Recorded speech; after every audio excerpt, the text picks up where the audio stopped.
Hola, muy buena tarde o muy buen día, dependiendo a qué hora estén revisando este material. El día de hoy les vamos a compartir este tema de validez y fiabilidad de las pruebas diagnósticas como parte del último tema de la unidad 2 de la unidad de aprendizaje de epidemiología de la nutrición, el cual es el último tema de esta unidad de medidas epidemiológicas y de causalidad. Y bien, ¿por qué es importante conocer la confiabilidad y la validez de estas pruebas diagnósticas?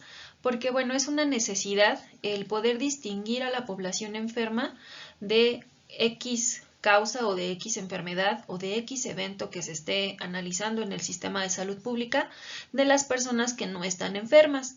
Este se consideraría como una prueba diagnóstica que filtra a la población sana de la población enferma. Hoy en día, bueno, con este sistema sanitario y toda esta estructura que se ha establecido como parte de un filtro sanitario para detectar a personas con COVID, pues se hace mucho más evidente la importancia de este tipo de pruebas, ya que el coronavirus pues es una enfermedad con una elevada tasa de transmisión y bueno, de contagiosidad, ¿no? Entonces, esta validez de las pruebas diagnósticas se convierte en un desafío en el ámbito de la salud pública, ya que el tener correctas pruebas y el poder tener una validez de estas pruebas, pues permite detectar a tiempo a aquellas personas que están enfermas y poder disminuir su riesgo de muerte, disminuir la cantidad de recursos que se destinarían para su tratamiento, favorecer una pronta recuperación y de manera general, intervenir de manera precoz. Entonces, estas pruebas forman parte esencial de la prevención secundaria de los diferentes niveles de atención de la salud pública. Y bueno, sabemos, de acuerdo con lo que hemos analizado con toda esta parte de la transición epidemiológica, del paradigma de la red causal, de la teoría del caos, que los problemas en salud se conocen que son identificados como problemas o procesos dinámicos, en los cuales, bueno, la intervención de diferentes factores permite identificarlos en las etapas diferentes de su historia natural de la enfermedad. Entonces, es importante resaltar que las pruebas diagnósticas o de tamizaje que se están pretendiendo lanzar en el sistema de salud, pues lo que pretenden hacer es realizar una intervención en las fases preclínicas para poder limitar la expansión del daño y limitar la presencia de la enfermedad ya con la fase clínica en los signos y síntomas que una vez que estos se presentan es porque la enfermedad está plenamente instalada y ya hay una manifestación. Entonces, el tamizaje lo que tiene por objetivo es tratar de identificar a las personas justo en estos periodos de la fase preclínica, incluso en la fase de exposición, para tratar de limitar el daño. Y es durante el periodo de incubación en las enfermedades contagiosas o de transmisión vía microorganismos, en las cuales se trata de identificar el diagnóstico o hacer un tamizaje. Una vez que ya está instalada la enfermedad en esta fase clínica, pues la prueba de tamizaje deja de ser útil o deja de tener esa utilidad al 100% porque ya están instalados los signos y los síntomas y lo único que será es hacer una intervención a partir ya de este diagnóstico. Entonces, el tamizaje lo que trata de hacer es intervenir en las fases preclínicas para intervenir de manera precoz. Por eso es que se dice que estas pruebas se ubican en el segundo nivel o en la prevención secundaria de la salud pública. Otra situación por lo cual es importante considerar estas pruebas de tamizaje es que, bueno, sabemos que los problemas de salud tienen un origen multicausal. Entonces, de acuerdo con todo lo que ya hemos venido platicando de este paradigma de la red causal, de la multicausalidad y del paradigma de la caja negra en donde al interior del individuo suceden combinaciones extrañas de todos estos factores, pues entonces por eso es que es importante atender la utilización de estas pruebas de tamizaje y de diagnóstico oportuno para poder identificar toda esta combinación de factores en la fase preclínica para evitar un daño mayor, ¿no? En este caso, bueno, está el ejemplo de un infarto al miocardio y todos los factores que pueden intervenir: tabaquismo, predisposición genética, hipertensión, sedentarismo, estrés, los cuales, bueno, de alguna forma van a participar y aportar cada uno de ellos para poder detonar un evento final que es el infarto. Entonces las pruebas lo que buscan es atender esta estructura multicausal, que también es una estructura dinámica, para poder atender los factores de riesgo y disminuir la posibilidad de que el evento se presente. Otra situación importante dentro de estas pruebas de tamizaje es que, bueno, para cada factor de riesgo y para cada expresión del daño pueden establecerse diferentes periodos prepatogénicos. A esto se refiere el hecho de que todos tengan un nivel de participación dinámico. ¿Por qué? Porque todos los factores de riesgo pueden actuar de manera aislada, tienen sus propias formas de desarrollarse, pero una vez que todas intervienen en el mismo sujeto, pues entonces podrán estar aportando su factor de riesgo o su daño para que se desencadene un evento final. Entonces puede ser que exista una prueba de tamizaje o una prueba diagnóstica para cada uno de estos factores, ya que cada uno tiene su propio comportamiento y su propio periodo prepatogénico.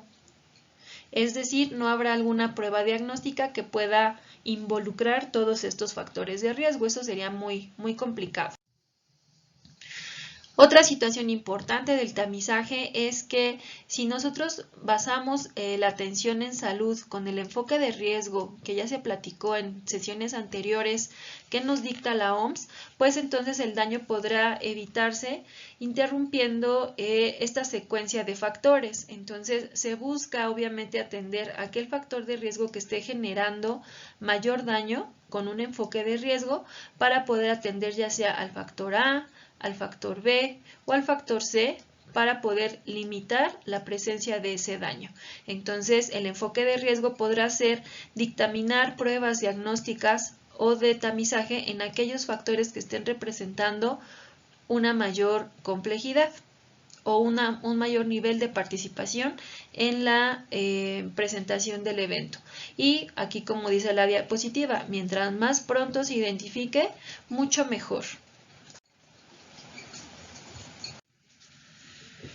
Y bien, ¿por qué es importante generar estas pruebas diagnósticas? Porque es importante optimizar la intervención e identificar de manera precoz a la población con riesgo y a la población sana antes de que se manifieste el daño, y los costos en el tratamiento, en el diagnóstico, en la rehabilitación o en la recuperación de la salud de esa persona suelen ser más costosos entre más tiempo se tarde en identificar el padecimiento. El propósito entonces será examinar a la gente mientras aún parezca sana, es decir, en la fase preclínica. El tamizaje entonces será identificar de aquella población que está aparentemente sana a aquellos sujetos que puedan ser sospechosos de una enfermedad o un padecimiento, para poder discriminar a esta gente o a esta persona, población que tenga una prueba positiva y poder derivarla a los servicios de diagnóstico y tratamiento oportuno, tratando de limitar el daño de la enfermedad en esa persona. Y bueno, dentro de esta población aparentemente sana, pues también existirán sujetos que estén sanos y que resulten ser negativos a la prueba, y a ellos, en lugar de designarles un tratamiento y un diagnóstico, pues se seguirá otorgando un servicio de promoción a la salud para que su salud siga estando presente. Es necesario entonces evaluar estas pruebas de cribado o de tamizaje y las pruebas de diagnóstico, ya que se convierte en un punto crítico el saber si esa prueba está identificando correctamente a las personas sanas y a las personas enfermas. Dentro de esta evaluación puede ser que se den dos tipos de errores. Uno es el error aleatorio y el otro es un error sistemático. Al error aleatorio se le puede atribuir que tiene un error en el diagnóstico o en el cribado o tamizaje de esa población por un tema de precisión de la prueba. Y al error sistemático se le puede atribuir a un sesgo o un error en la metodología de esa prueba diagnóstica o prueba de tamizaje. Estos son los ejemplos que diferenciarían un error aleatorio de un sesgo o un error sistemático. El error aleatorio como tal es una medida que no va a ser real porque se tiene una distribución de manera aleatoria, es decir, puede tener una baja precisión el insumo o la forma en la que se esté evaluando, ya sea por un error en la toma de muestra o una situación del proceder de la evaluación diagnóstica. Y en el sesgo, el error es sistemático y produce a una idea equivocada de esta realidad. Si se dan cuenta, los posibles resultados de un error aleatorio están distribuidos así, de manera aleatoria, no tienen un comportamiento igual. En los errores sistemáticos se tiene un error y todos tienden a estar hacia el mismo sentido. Esto nos dice que el probable problema o error sistemático puede estar en la calibración o en la forma en la que se está tomando la muestra y se comete el mismo error con todos los participantes. En el error aleatorio, como su nombre nos lo dice, depende de una situación de azar o de aleatorización y el error se puede presentar en diferentes pacientes. No todos tienen el mismo error y habrá algunos que sí tengan una toma y un resultado adecuado de su resultado o análisis y habrá quienes no. Esa es la principal diferencia entre el error aleatorio y el sesgo. Y otra situación, el error aleatorio no está a cargo del investigador, por lo regular es un error que se presenta al azar, y en el sesgo sí hay un nivel de responsabilidad del investigador, ya sea en la calibración del equipo, en la toma de la muestra o en la metodología que se está siguiendo para obtener este resultado. Y bueno, dentro de esta validez de las pruebas tenemos dos conceptos que nos dan o nos otorgan este criterio de que una prueba sea válida. La validez es esta capacidad que tiene una prueba para distinguir a la población sana de la enferma, es decir, saber entre quién tiene una enfermedad y quién no la tiene. Y bajo este concepto de validez tiene dos componentes, que es la sensibilidad y la especificidad, que ahorita vamos a ver a qué se refiere una y a qué se refiere la otra. Y bien, tenemos entonces el concepto, la definición de sensibilidad. La sensibilidad es la capacidad que tiene una prueba diagnóstica o una prueba de tamizaje para identificar correctamente a aquellos que tienen la enfermedad. Entonces, la sensibilidad se refiere a la correcta identificación de los positivos y enfermos. Si ustedes se dan cuenta, la sensibilidad puede tener respuestas dicotómicas o resultados dicotómicos. Estos resultados es si estás enfermo o si estás no enfermo. Solamente tenemos estos dos posibles resultados, no hay ni un intermedio. Si ustedes observan, dentro de esta imagen tenemos lo que corresponde a las tablas de contingencia que veníamos platicando en las medidas de asociación, y entonces en las tablas de contingencia en las columnas tenemos identificados al número de personas que están enfermas y las no enfermas, y en las filas también tenemos la clasificación que el estudio o la prueba nos está dando, si está clasificado como enfermo y no enfermo.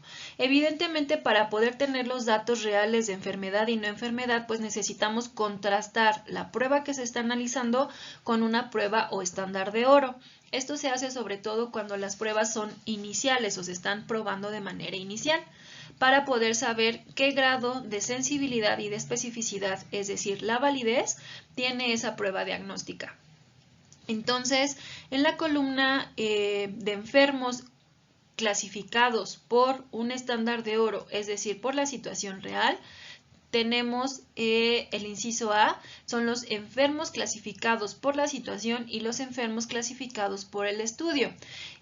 tenemos esta A que corresponde a aquellos que son verdaderos positivos. Más adelante vamos a ver con detenimiento estas definiciones, pero son los correctamente identificados como enfermos. En el B tenemos a aquellos que por situación real están clasificados como no enfermos, con el estándar de oro, no poseen la enfermedad, pero que la prueba de estudio o la prueba que se está analizando los ha clasificado como enfermos. Entonces a ellos en el inciso B se les conoce como falsos positivos. En el inciso C o la letra C tenemos a aquellos que son clasificados como enfermos en la situación real y por la prueba de estándar de oro, y que nuestra prueba que se está analizando los ha clasificado libres de la enfermedad o no enfermos. A ellos se les conoce como falsos negativos. Y en la letra D están identificados aquellos que por situación real no están enfermos y que la prueba los ha clasificado de manera correcta como no enfermos. A ellos se les conoce como verdaderos negativos. Entonces, si nuestra prueba es sensible, es decir, identifica correctamente a la enfermedad, tendrá valores por encima del 80%, y esto lo vamos a calcular a través de la fórmula siguiente. Sensibilidad es igual a A, que en este caso, de acuerdo con lo que estamos viendo en la tabla de contingencia, son los verdaderos positivos, entre la sumatoria de A más C, es decir, verdaderos positivos más los falsos negativos. Entonces, el resultado se va a multiplicar por 100 y obtendremos un porcentaje de sensibilidad de mi prueba. El ideal es que se acerquen al 100%. ¿Por qué? Porque tendría una elevada sensibilidad. Sin embargo, algunos autores han autorizado que las pruebas se consideren sensibles cuando son superiores al 80%. Es decir, si nosotros tenemos una sensibilidad del 80%, quiere decir que esta prueba que se está analizando identifica a los enfermos correctamente en un 80%, o bien que el 80% de los enfermos son identificados correctamente por esta prueba que se está analizando. Sin embargo, sigue quedando un restante que es un 20% de los enfermos que no fue identificados por la prueba. Y bien, ahora cuando hablamos de la especificidad también tiene resultados dicotómicos, que puede ser enfermo o no enfermo, y la especificidad, que es parte de la validez de una prueba, nos va a decir aquella capacidad que tiene la prueba para identificar correctamente a las personas que no tienen la enfermedad, es decir, a las personas sanas. En este caso, bueno, de igual forma tenemos la tabla de contingencia relacionando la situación real de los pacientes que se analizan por un estándar de oro o un diagnóstico previo contra lo que la prueba está clasificando como enfermos y no enfermos. La distribución es la misma. A corresponde a verdaderos positivos, B a falsos positivos, C a falsos negativos y D a verdaderos negativos. En este caso, como la especificidad está tratando de identificar a los que no tienen la enfermedad, a los que están libres del evento, entonces nuestra fórmula de cálculo de especificidad será D, que son los verdaderos negativos, que es el objeto de estudio de la especificidad, entre B más D, donde B son aquellos falsos positivos, aquellos que la prueba identificó como enfermos pero no lo están, más D, que son los verdaderos negativos, que son los correctamente identificados como libres del evento o la enfermedad. Nuevamente, esta cifra se multiplica por 100 para obtener un porcentaje de especificidad. Entonces, la intención de calcular la especificidad y la sensibilidad en una sola prueba es poder tener una visión de la validez de esa prueba. En ambas situaciones se recomienda que sea superior al 80%, es decir, que solo quede un 20% no identificados, tanto como sanos como enfermos. No se puede hacer un promedio, se tienen que analizar ambos conceptos por separado porque los objetos de estudio tanto de la especificidad como de la sensibilidad son distintos. Recordemos que la sensibilidad el objeto de estudio son los verdaderos positivos. Y en la especificidad, el objeto de estudio son los verdaderos negativos. Entonces, es por ello que para tener la validez de una prueba es necesario analizar ambos criterios. Y otra cosa importante, además de que no se pueden promediar, no necesariamente una prueba que tiene alta sensibilidad va a tener alta especificidad. Puede ser que una prueba sea altamente sensible, que tenga un 90% de sensibilidad, es decir, que puede identificar correctamente a los enfermos en un 90%, pero baja especificidad. Puede ser que su especificidad sea del 30%.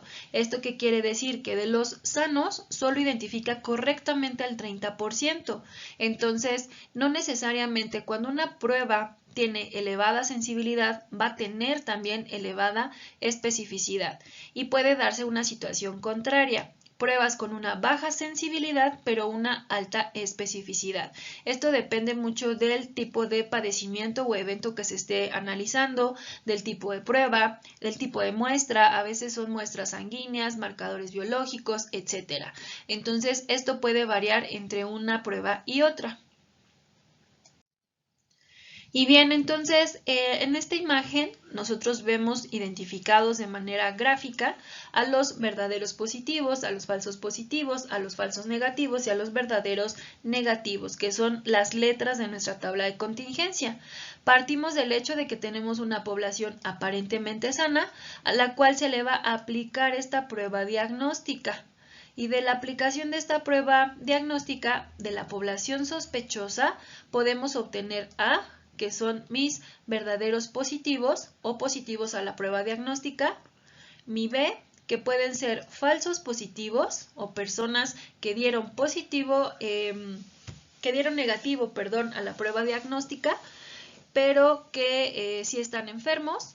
En la parte de abajo tenemos a C, a los falsos negativos, que son positivos a la prueba diagnóstica, pero que no están enfermos, y a D, que son aquellos que son verdaderos negativos. Son negativos a la prueba y están libres de la enfermedad.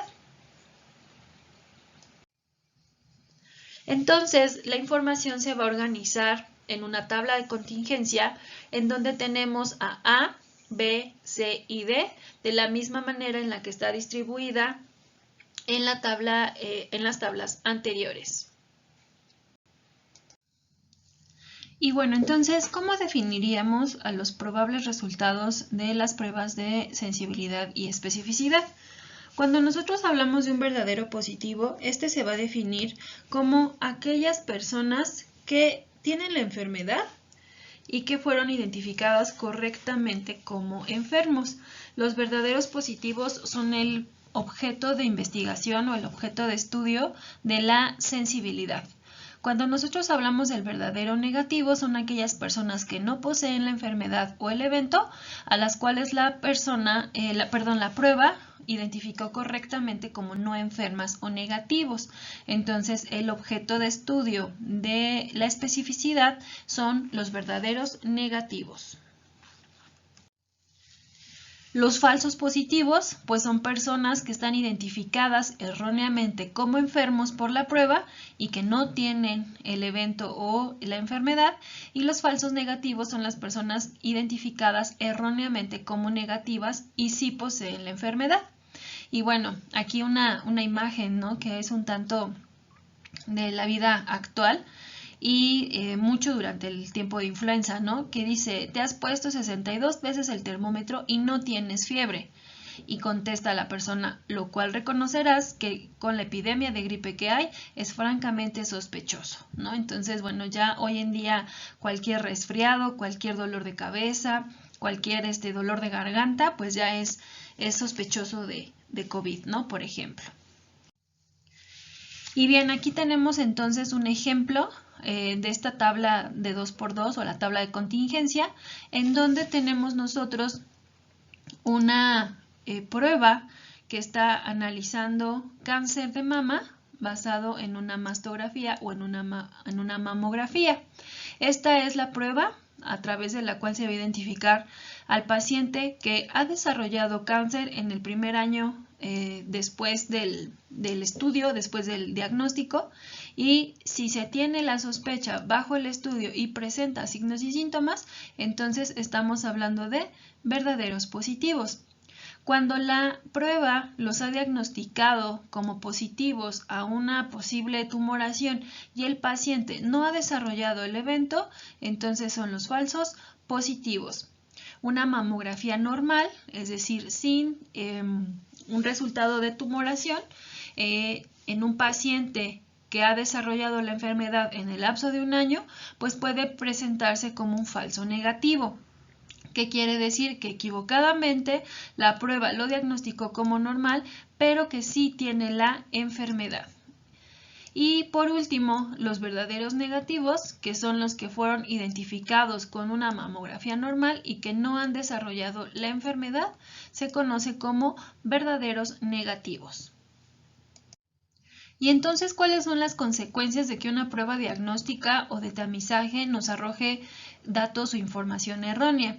En los falsos positivos, recordemos que son personas que equivocadamente han sido diagnosticados como enfermos o con el evento y que no lo tienen. Entonces, a estas personas, al hecho de tener una prueba positiva a cualquier tipo de tamizaje, ya sea cáncer de mama, cáncer cérvico-uterino, cáncer de próstata, en este caso que estamos viviendo COVID, influenza, cualquier tipo de infección, se les someterá a pruebas más caras y más sofisticadas para tratar de encontrar un diagnóstico más certero. Esto representa una carga para el sistema de salud. ¿Por qué? Porque se van a generar citas, se van a generar espacios de uso, de laboratorios, de tiempo, de recurso humano, recurso material e incluso dinero por parte del paciente si es que lo paga de manera privada o bien del sistema de salud si es que asiste a una institución pública. También puede generar en el paciente ansiedad y preocupación por un diagnóstico del cual no se tiene certeza. Hay limitantes en el empleo. ¿Por qué? Porque constantemente las personas tienen que salir a hacerse las pruebas y entonces se pueden generar incapacidades innecesarias dentro de su espacio laboral, lo cual tiene consecuencias también en el tema del trabajo. Las consecuencias de los falsos negativos, que son aquellas personas que salieron negativas en la prueba, pero que en realidad sí están enfermos, pues es un retraso en el diagnóstico, lo cual incrementa la posibilidad de muerte y disminuye la probabilidad de recuperarse o de cura en estos pacientes. Además de que incrementa la posibilidad de muerte, el gasto que se va a generar para recuperar la salud en estas personas va a ser mayor. Entonces, eso también es una consecuencia de los falsos negativos. Por eso la importancia de que las pruebas que se utilicen a nivel poblacional y a nivel de estrategia como salud pública, que tengan tanto buena sensibilidad como buena especificidad para evitar falsos negativos y falsos positivos.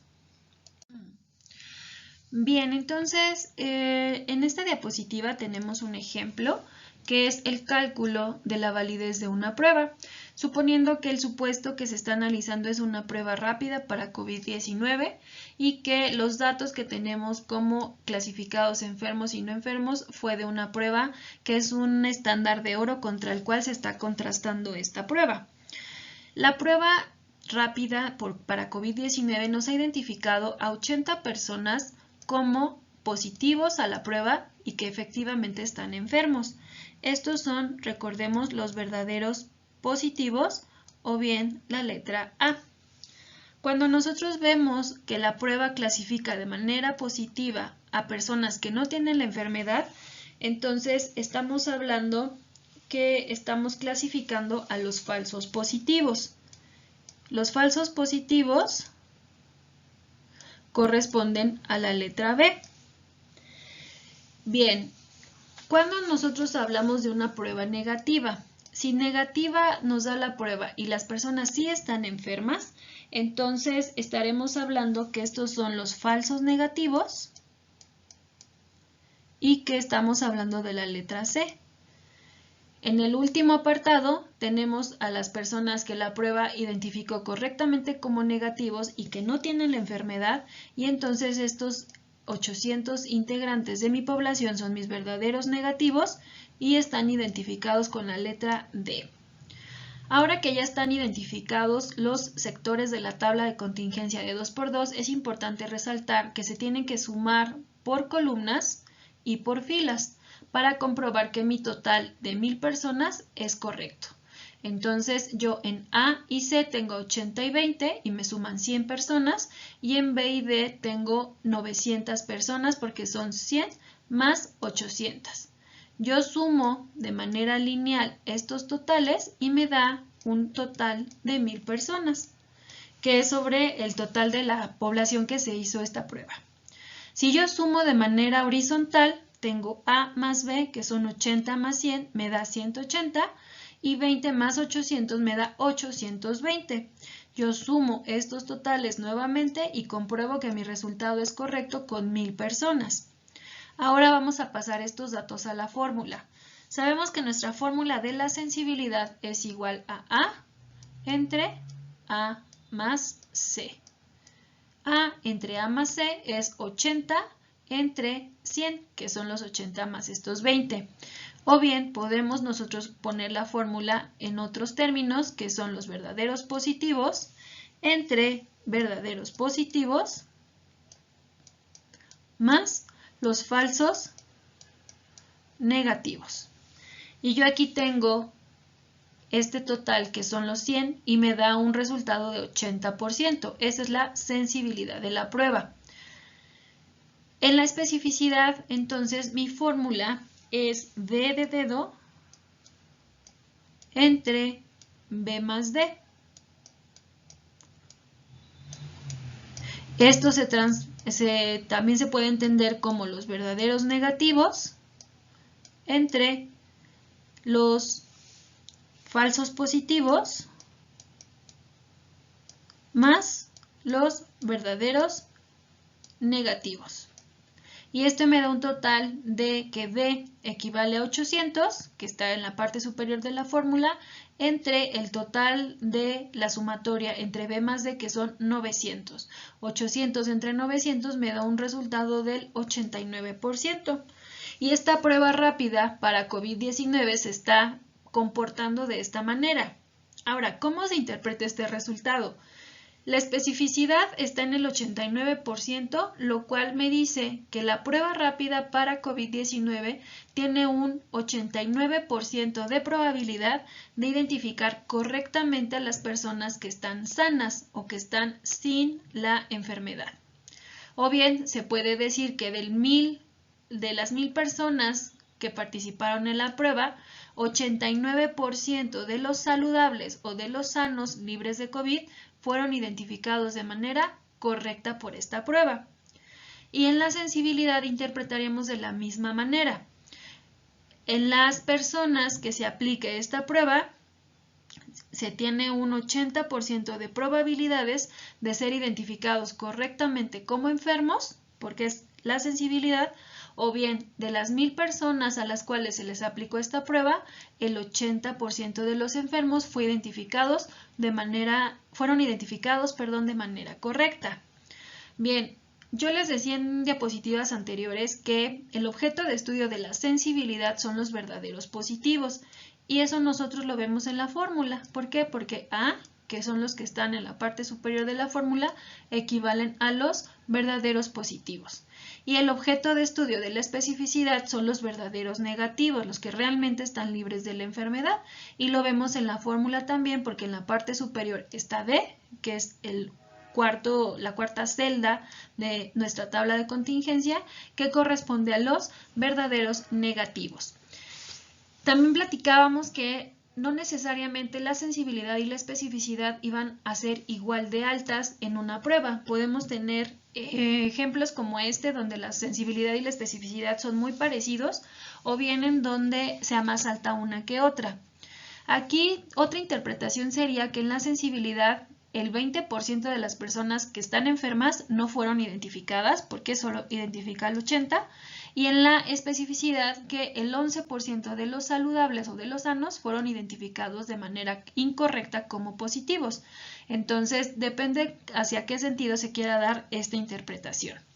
Esta sería una prueba válida hasta cierto punto porque supera el 80% que está establecido como un límite. Este 80% no está descrito en los libros, sin embargo, bajo las experiencias y las diferentes actualizaciones que se van dando, pues es la preferencia. Algunos autores bajan estos porcentajes entre el 70 y el 75%, tanto de sensibilidad como de especificidad, pero bueno, algunos que son más rigurosos lo llevan al 80%. Todo dependerá de la finalidad de la prueba, de qué tipo de padecimiento se esté evaluando y cuáles son los fines de análisis de esta validez. Y bueno, entonces la capacidad de la prueba para diagnosticar va a depender de la variabilidad de la prueba, que es esta parte de la sensibilidad y la especificidad, y la variabilidad de la población o prevalencia de la enfermedad. Evidentemente, ante una prevalencia elevada de la enfermedad, pues mejores resultados se tendrá porque está altamente presente la enfermedad en la población. Aquí en sus imágenes, bueno, vemos la prueba por secreciones de COVID y vemos el examen, por ejemplo, para cáncer de próstata, vemos un diagnóstico por ultrasonido para embarazo. Entonces, las pruebas diagnósticas pueden ser aplicadas para situaciones de enfermedad como COVID y cáncer de próstata o bien para criterios diagnósticos como puede ser un embarazo. Cuando nosotros tenemos variables continuas en el diagnóstico o variables diagnósticas, podemos tener varios comportamientos. Cuando tenemos variables continuas, hay que establecer un punto de corte, es decir hasta dónde, hasta qué límite se considera saludable o ya se puede considerar un diagnóstico. Cuando los puntos de corte son muy altos, es decir, que se pone una cifra muy elevada, pues entonces muchos de los que están enfermos no serán clasificados como positivos.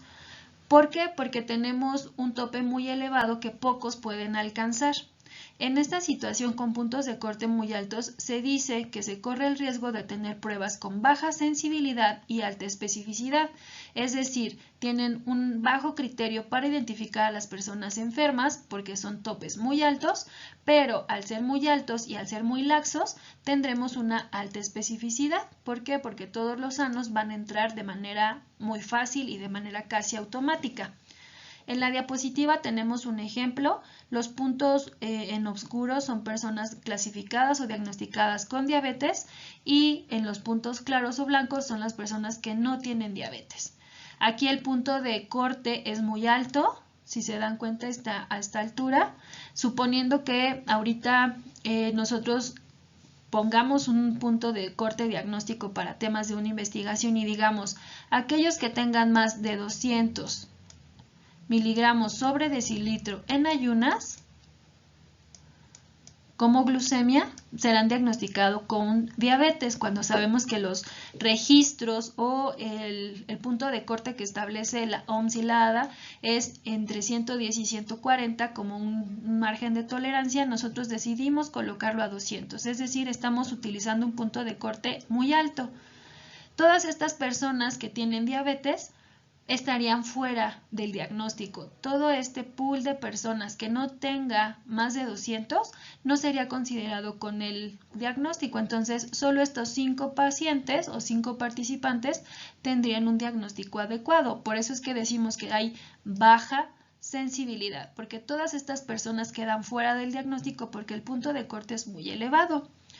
Y al contrario, tenemos una alta especificidad. ¿Por qué? Porque habrá muchas personas que no tengan el diagnóstico, que como el punto de corte es tan alto, pues entonces casi todas las personas sanas o saludables sin glucemias superiores a 200 pues estarán siendo diagnosticados a través de este punto de corte. Bien, por el contrario, cuando se tiene un punto de corte muy bajo, es decir, que en lugar de poner 200, digamos que con 80 miligramos de decilitro las personas son consideradas con diabetes, entonces muchos de los enfermos pues no van a ser diagnosticados correctamente y muy pocos enfermos, muchos de los no enfermos no serán diagnosticados correctamente y muy pocos enfermos no serán clasificados correctamente. hablamos que hay una alta sensibilidad, es decir, tenemos altas probabilidades de identificar correctamente a los enfermos y una baja especificidad, lo cual quiere decir que las personas identificadas como saludables difícilmente podrán seguir siendo saludables porque mi punto de corte los clasifica automáticamente como enfermos. En este ejemplo que yo les ponía, donde tenemos 80 miligramos por decilitro como punto de corte, pues entonces serán muchas las personas que entren en el diagnóstico, incluso las personas con glucemias normales, que sabemos que puede ser hasta 110 en ayuno. Entonces tendremos altas posibilidades de identificar a los enfermos, pero bajas posibilidades de identificar a los no enfermos. Y bien, ante estas situaciones hay otro tipo de pruebas que se utilizan de manera múltiple. Entonces, el uso de las pruebas en el mismo individuo tiene ciertas características. Por ejemplo, pruebas secuenciales, en donde se puede realizar en 2 fases, utilizando como primera prueba aquella que requiere un menor costo o que es menos invasiva. Y si un resultado sale positivo, entonces se realiza una segunda prueba de mayor costo o que puede ser de mayor invasividad para el paciente, pero que tenga mayor sensibilidad y mayor especificidad. Tradicionalmente, las primeras pruebas de menor costo son pruebas de tamizaje, que funcionan como un filtro, y las segundas pruebas son pruebas de diagnóstico para saber si efectivamente durante ese tamizaje se tuvo un filtro correcto. En la imagen ustedes pueden ver el tamiz neonatal, que se hace para hacer identificación oportuna de trastornos tiroideos, refiriéndose a los recién nacidos. Se hace un goteo de 4 muestras a través del talón del bebé recién nacido en los primeros 5 días de vida. Es importante que sea durante este periodo, en un papel filtro, que es un papel especial. En este papel se manda a analizar, se somete a estudios y bueno, si se analiza el papel filtro que ya está, digamos, diseñado para tener una combinación de la muestra de sangre con componentes químicos dentro del papel y pueda ser analizado para saber si un bebé es positivo a un probable trastorno tiroideo o bien negativo. La mayoría de los pacientitos caen en la negatividad, pero aquellos que salen positivos tienen que someterse a una segunda prueba, que ya es una prueba serológica o con una muestra de sangre, para hacer un panel tiroideo y entonces encontrar en dónde está el problema de este recién nacido. Otras pruebas son simultáneas. En las simultáneas se realiza una prueba A y una prueba B al mismo tiempo. Estas secuenciales al mismo tiempo sirven porque se pueden sumar la sensibilidad neta, se pueden sumar los resultados y tener un resultado mucho más confiable en ambas pruebas. Esta sensibilidad neta, pues a su vez tendrá una especificidad neta, lo cual le da mayor tranquilidad a la persona de que su resultado negativo fue corroborado por ambas pruebas. Si en alguna prueba sale positivo, hay que seguir con la secuenciación del diagnóstico.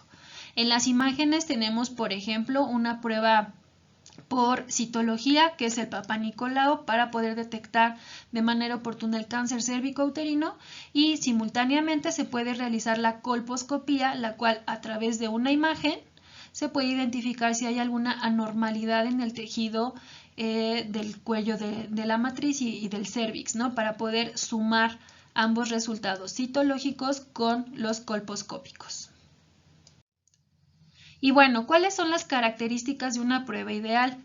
Es conveniente que la prueba sea válida porque capta la presencia o ausencia del problema, que sea sensible, que logre identificar de preferencia al 100% de los afectados, que sea específica porque logre identificar al 100% de los sanos, que sea precisa porque su error de medición es mínimo o bien es 0, que sea consistente externamente. ¿Por qué? Porque sus resultados pueden ser aplicables en toda la población sin importar las condiciones o características de esa población. Que sea viable, sobre todo socialmente aceptada y socialmente deseada. Sin embargo, bueno, hay muchas pruebas que son no aceptadas socialmente.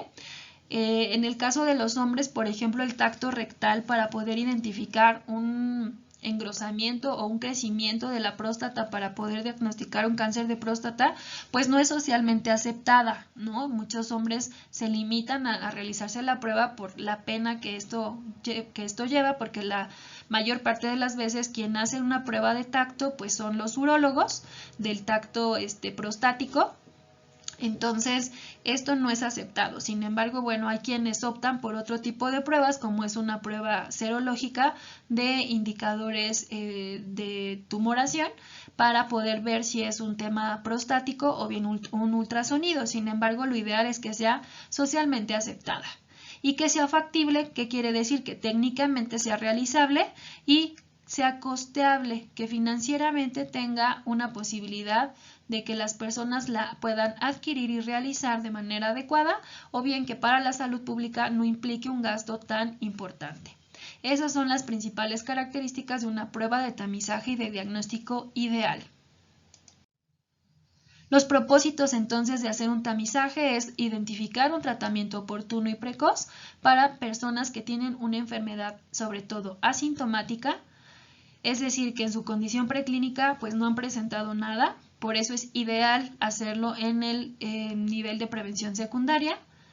También es ideal hacer un tamizaje para prevenir complicaciones en aquellas personas que ya tienen un diagnóstico, para identificar factores de riesgo que puedan ameritar un cambio en el estilo de vida o bien en el medio ambiente, para un diagnóstico precoz en caso de programas de vigilancia epidemiológica. Y bueno, aquí en programas de vigilancia epidemiológica durante casi 11 años, desde el 2009 a la fecha, se había tenido una vigilancia epidemiológica activa para influenza, sobre todo en la temporada invernal, del mes de octubre al mes de marzo. Sin embargo, con la actual pandemia, pues entonces el diagnóstico precoz ya no solo se centrará para un programa de vigilancia epidemiológica de influenza, se le sumará ahora COVID-19. Bien, existe otro concepto que son los valores predictivos. Y bueno, el valor predictivo de una prueba trata de medir la eficacia con la que una prueba se puede identificar, eficacia real. Mide la probabilidad de padecer o no una enfermedad una vez que es conocido el resultado a través de una prueba diagnóstica. Por lo tanto, evalúa el comportamiento de la prueba diagnóstica en una población. Es importante mencionar que la población tendrá características específicas y por lo tanto las pruebas pueden variar en su comportamiento en las poblaciones. Lo ideal es que no haya una variación muy amplia, pero si la enfermedad depende de estilos de vida y condiciones sociodemográficas y multifactoriales, como lo hemos venido platicando, las pruebas pueden comportarse de manera distinta. Es importante porque sirven para medir la relevancia de la sensibilidad y la especificidad en una población determinada. Tenemos algo que se conoce como valor predictivo positivo, que responde a la pregunta sobre qué proporción de los pacientes que ya tuvieron un resultado positivo realmente tiene la enfermedad. Es decir, este valor predictivo positivo se va a realizar una vez que se tiene el resultado por una prueba diagnóstica. El valor predictivo positivo va a ser verdaderos positivos entre los verdaderos positivos y los falsos positivos. Y este resultado se multiplica por 100. Si nosotros lo viéramos con nuestra tabla de contingencia, los verdaderos positivos equivalen a A, y aquí la sumatoria sería A, que son los verdaderos positivos, más B, que son los falsos positivos. Y el valor predictivo negativo responde a la pregunta de cuál es la probabilidad de que el paciente identificado como sano no tenga la enfermedad de manera real. Y el valor predictivo negativo se va a calcular con los verdaderos negativos, que en nuestra tabla de contingencia es D mayúscula, les puse, coloquemos D minúscula, entre los verdaderos negativos, que es D, más los falsos negativos, que es C. Y este resultado igual se va a multiplicar por 100. En ambas situaciones, tanto en el valor predictivo positivo como en el valor predictivo negativo, los resultados se multiplican por 100 para responder a la pregunta sobre la probabilidad. Y si tenemos un resultado de 75 o de 60, pues entonces será el 75% de probabilidad que tiene ese paciente de haber sido identificado correctamente como sano y que no tenga la enfermedad. Bien, aquí hay un ejercicio de aplicación. Entonces nos dice que se realizó un estudio en una población de 10,000 habitantes en donde se conoce que tiene una prevalencia de diabetes por curva de tolerancia oral a la glucosa del 1.5%, lo cual representa 150 casos. Al aplicar una prueba de glucemia en ayunas, que es mi prueba diagnóstico, mi prueba de tamizaje que se está comprobando, se encuentra que 66 de las personas que ya se conocía con diabetes y 98 de los sanos fueron identificados como positivos por la prueba. Hay que calcular sensibilidad, especificidad, valor predictivo positivo y valor predictivo negativo de esta prueba. Bien, entonces con esta lectura anterior vamos a resolver este ejercicio en el cual nosotros podemos identificar o es necesario identificar la sensibilidad, la especificidad, el valor predictivo positivo y el valor predictivo negativo. Recordando que, bueno, en nuestra tabla de 2×2 aquí tenemos lo que es la letra A, que son 66 personas, que corresponde a mis verdaderos positivos. Luego tengo aquí mi letra B, que son 98 personas, que corresponde a mis falsos positivos, es decir, personas que fueron identificadas positivas por la prueba que se está analizando, pero que en realidad no tienen la enfermedad. Tengo aquí 84 personas, que es la letra C, que corresponde a mis falsos negativos, que son personas que sí tienen la enfermedad por una curva ya previamente establecida, que es la tolerancia oral a la glucosa en esta población, pero que la prueba los identificó como negativos. Y tenemos la letra D, que son 9,752 personas, a los cuales la prueba identificó correctamente como negativos. Si ustedes regresan al video un poquito, los únicos datos que nos dicen es que tenemos 10,000 personas, que son 150 personas conocidas con diabetes y que la prueba identificó a los positivos como verdaderos positivos como 66 personas y a 98 personas las identificó positivas pero que no estaban enfermas. ¿Cómo obtenemos el resto de los datos? Si yo sumo 66 más 98, que son los datos que me está dando mi problema, tengo 164. Para poder obtener los datos restantes, yo a los 150 que estoy conocida, que ya me dijeron en la diapositiva anterior que son los enfermos o la prevalencia que ya se conoce, le resto los 66 que la prueba identificó y entonces me quedan 84 personas que no han sido identificadas como enfermas, pero que sí lo están. Y de los 10,000 que yo tenía, ya tengo identificados como positivos a 164. Entonces a 10,000 le voy a restar estos 164 positivos y yo obtengo el resto de mi población. ¿Quiénes son el resto de mi población? Los que no fueron identificados como positivos y que efectivamente están libres de la enfermedad, 9,946. A 9,946, que es este dato que ya tengo por la diferencia que saqué de 10,000 menos 164, le voy a restar estos 84 que yo ya saqué también por diferencia y obtengo entonces 9,752 personas identificadas como verdaderos negativos. Si ustedes recuerdan, en el ejercicio anterior también hacíamos una comprobación de datos. Entonces yo sumo mis 150 más mi sumatoria de B más D, que son 9,850, y obtengo 10,000, que es la población conocida. Y también sumo 164 personas identificadas como positivas con las 9,946 que me da de sumar C más D y obtengo mis 10,000. De esta manera yo compruebo que todos los participantes de la tabla de 2×2 están bien colocados y entonces sí puedo proceder a ejecutar mis cálculos. Pondremos de rojo lo relacionado con la sensibilidad para ejemplificarlo de manera más didáctica. Entonces, mi fórmula de la sensibilidad es A, que son los verdaderos positivos, entre A más C, que son los falsos negativos. Entonces, A equivale a 66 y la sumatoria de A más C son 150. Eso va en el denominador. Este resultado se multiplica entonces por 100 y obtengo un resultado de 44.3%. Este resultado, ¿cómo se interpretaría? De las personas enfermas que están en mi población, solo el 44.3% está identificada correctamente a través de esta nueva glicemia en ayuno para diagnosticar diabetes mellitus. Entonces, la sensibilidad es relativamente muy baja, está por debajo de las cifras que hemos platicado. Bien, ahora calcularemos en azul lo correspondiente a la especificidad. Mi especificidad, mi fórmula es D, que son los verdaderos negativos, entre B más D, que son todos los negativos de la prueba y los diagnosticados.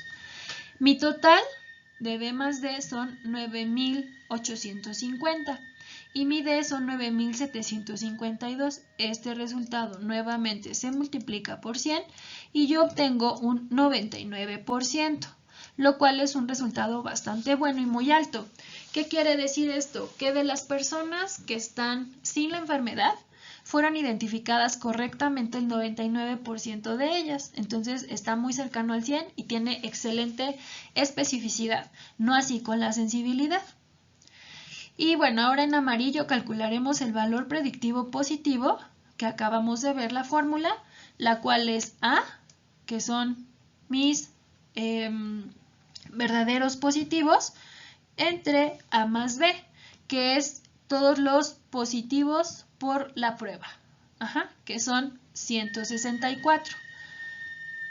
Este resultado nuevamente lo multiplico por 100 y entonces mi valor predictivo positivo es del 40.2%.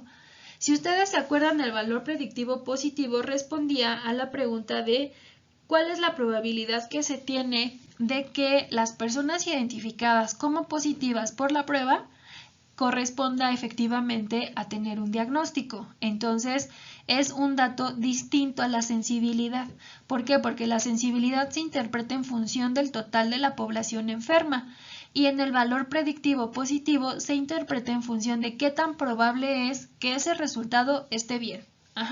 Y cuando hablamos de que es un valor predictivo positivo, es qué tan probable es que la persona que ya está diagnosticada con la enfermedad, que ya fue identificada por la sensibilidad, efectivamente tenga el padecimiento.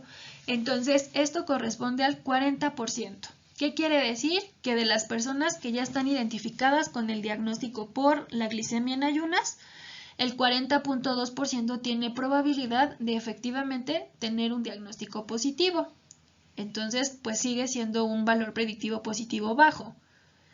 Bien, en azul, claro, pondremos el valor predictivo negativo. Y el valor predictivo negativo se calcula con D, que es mi valor de los verdaderos negativos, entre C más D, que es el resultado de la prueba que dio negativo, que son 9.946. Este resultado nuevamente lo multiplicamos por 100 y entonces obtenemos un valor predictivo negativo de 98.1%. ¿Qué quiere decir esto? Que la probabilidad de que las personas identificadas sin la enfermedad es del 98% de efectivamente estar libre del evento. Entonces, si ustedes se dan cuenta, todos los datos son distintos. Sin embargo, esta prueba en esta población me está apuntando a tener mejor especificidad y mejor valor predictivo negativo que sensibilidad. ¿Qué quiere decir? Que tiene mejor forma de identificar correctamente a los sanos que a los enfermos. Entonces, no porque sea buena en una, tiene que ser necesariamente buena en la otra. Sin embargo, para que una prueba sea utilizada en una población, tiene que tener buena predicción tanto de la sensibilidad como de la especificidad. Es decir, no podríamos utilizar esta prueba solo porque su especificidad es buena. Entonces no tiene alta sensibilidad y estaría dejando de lado todos los enfermos que en sí pues también son parte del objeto de estudio de una prueba diagnóstica para poder proporcionar una adecuada intervención. Bien, entonces viene esta parte última de este tema, que es la fiabilidad de las pruebas, en las cuales nos dice que puede haber diferencias en la medición y en la aplicación de estas pruebas. Puede existir una variación dentro de cada sujeto, en las cuales las mediciones pueden variar incluso cuando se tiene periodos cortos de intervención. Por eso es necesario considerar que hay condiciones bajo las cuales pueden variar las mediciones. Por ejemplo, si hacemos una medición de composición corporal en un atleta o en una persona, aunque no sea atleta, puede tener variación dentro de esa misma persona, aun cuando yo lo someta a una medición a las 7 de la mañana y otra a las 10. ¿Por qué? Porque hay factores como la sudoración, el ejercicio, el ayuno, etcétera, que pueden modificar este resultado. Por eso es importante siempre realizarlas bajo las mismas condiciones a toda la población. Otra situación que puede dar variación o variar la fiabilidad del estudio es la variación dentro de cada observador. Esto quiere decir que hay variaciones en la toma de mediciones cuando se hacen 2 o más observaciones. Si una sola persona mide 2 o 3 veces el peso, la estatura, la tensión arterial, lo que ustedes quieran como medición de un indicador biométrico, es decir, que se pueda medir, puede haber variaciones incluso dentro de la misma persona que lo hace. Entonces, en algunos estudios lo que hacen es obtener un promedio. Sin embargo, para temas de diagnóstico, pues lo preferente es tener el menor error posible de esta variación dentro de cada observador. Dice que una persona puede leer en 2 momentos distintos un estudio y emitir distintos resultados. ¿Por qué? Porque depende mucho de la subjetividad y del grado de precisión que tenga cada persona que hace la medición. Y bueno, otra cosa que puede hacer una variación entre las personas que miden son la variación entre observadores. Si hay más de un examinador, pueden llegar a diferentes conclusiones aún en la misma persona. Entonces, por eso es que se sugiere que la subjetividad quede controlada con un valor biométrico o algo que se pueda medir. Entonces, cuando se habla de exploraciones o autoexploraciones, como por ejemplo una exploración clínica mamaria, pues depende mucho de la capacitación, del entrenamiento, de la sensibilidad que tiene la persona que está realizando esa exploración. Entonces, estas variaciones son más factibles en estudios subjetivos. Sin embargo, si una variable subjetiva se le suma un indicador o un medidor que nos esté hablando de una variable, pues esa subjetividad disminuye. Y bueno, esta es la bibliografía que se utilizó para construir la presente clase. Esperamos que haya sido de su agrado. Quedamos atentos a dudas o comentarios y gracias por su atención. Hasta luego.